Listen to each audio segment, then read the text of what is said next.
I was searching to find a way. I was searching to find a way. I was searching to find a way. And then I found a diamond shining, pockets pokey like a mountain rim. Poking when I'm sliding, pole on me, never hot and fuck with killers on the flights. Kill them all if they try me, Master P, I'm really body low key. This segment is brought to you by Sizzle Lit Life. Be on the lookout for Master P dropping on September 15th on all platforms.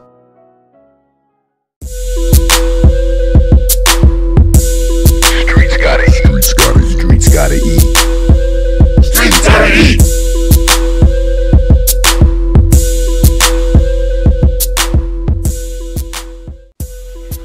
Can I drink with you? Somebody's throwing.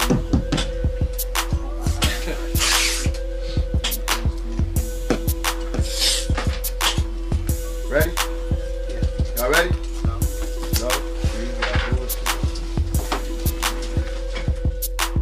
So what it is, what it do, fam? This your man online, Bill Money, checking back in with Streets Gotta Eat.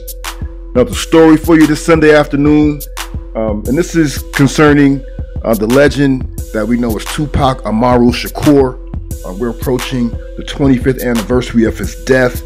And what we have is the Las Vegas Metro Police Department basically declaring that the Tupac murder investigation is a waste of time. You heard it. They're saying that the investigation is a waste of time, but I'll go ahead and get into it. This story is from hiphopdx.com, and they're basically stating,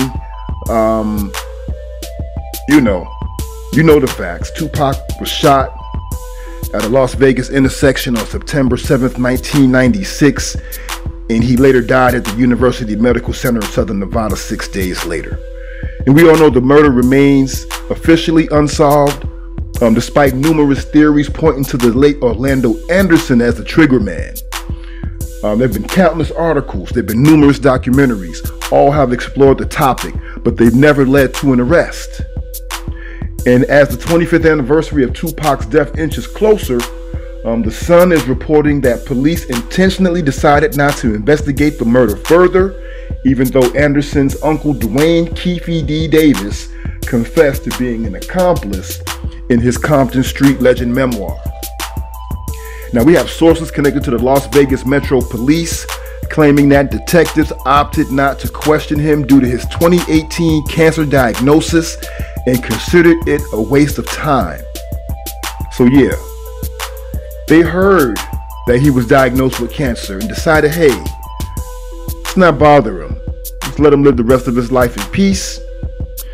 Because cops said that they believe that any criminal case would be hard to justify in terms of cost to the taxpayer, like they give a damn, and man hours, which they constantly and frequently take advantage of, getting overtime. But they're saying, given the possibility of Davis's death during prosecution, that the cost outweighed the benefit. Now, from my humble opinion, I wouldn't care if he has 6 months to live. If you have enough evidence to prosecute, then push ahead with a prosecution. Maybe the judge, if he's convicted, would be lenient upon sentencing and maybe let him live out his days in a hospice center. But you push for justice no matter what. So they're saying that there was also no guarantee that Keefe D would confirm his book confession in a formal police interview. Now, all these things are speculation, supposedly. Doesn't appear that these police actually spoke with Keefe D or spoke with his medical doctor to determine his actual state of health and well-being at the moment. Because if he was diagnosed with cancer in 2018, it's now 2021 going into 2022.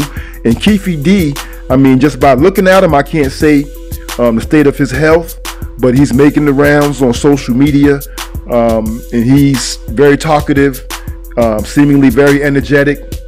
He doesn't seem to be on death's door. That's just my humble opinion. Again, I'm not a medical professional. But in 2018, there was the Death Row Chronicles that was produced. Davis, Keefe D, also claimed he knew who pulled the trigger in Tupac's murder, but he refused to name the shooter.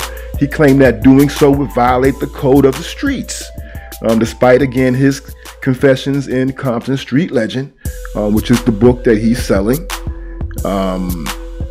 We also have ex-Los Angeles Police Department Detective Greg Kading, who supposedly solved Tupac's murder over a decade ago and has constantly called for Keefe D to be arrested, only for that never to materialize time and again. So sources are saying that the case of Tupac's murder remains open and will likely stay that way now. They're saying that Keefe D wrote his book outlining exactly what went down with the murder, confirming that his nephew Orlando pulled the trigger. The detectives were aware of what Keefe D had written in his memoir, but they also knew that he told people he did not have long to live, that he told people that he did not have long to live again. They did not check with his medical professionals. They did not speak to Keefe D. They just went on hearsay. So with that, a decision was made, according to the police, on the best use of resources for the department, and was to not investigate Keefe D. And they basically surmised it as such. They said, simply put, pushing a criminal investigation for a dying man is a waste of time and taxpayers' money with no strong chance of justice. Furthermore, there is no guarantee that Davis would even talk to them about the night on record, or not say that his book was fictional simply to create buzz and sell copies. The detectives have many other more pressing cases to attend in Vegas, so that's that. The source added that a 25-year-old case, just because it centers on Tupac, would be a pain in the ass for officers to assemble. Quite frankly, this decision was seen by Metro as a sensible one. What will bewilder many people is that no one has ever been arrested for Tupac's killing. The sad truth is that all the key figures in this tragedy either met the same fate as Tupac or stuck by the gangster code of never talking to the police. And Orlando Anderson himself died in May of 1998 at Martin Luther King Jr. Harper Hospital in Willowbrook, California, after he was shot during a gang-related shooting. Meanwhile, again, Keefe D is alive and well. He recently sat down with the Art of Dialogue. You can catch him on there on YouTube and see what he has to say about a myriad of issues and incidents during his heyday as a OG Crip. So yeah, I'm going to wrap this up. Thanks for, again, tuning in to Streetz Gotta Eat. I really appreciate you. If you would smash like, I would definitely appreciate that. And if you would share this video to your social media platforms, I would definitely put you on my Christmas list. And subscribe and make sure that you select all notifications so that you can be alerted every time I drop hot content. And again, this is your man online, Bill Money, signing out for Streetz Gotta Eat. I'll see you on the other side.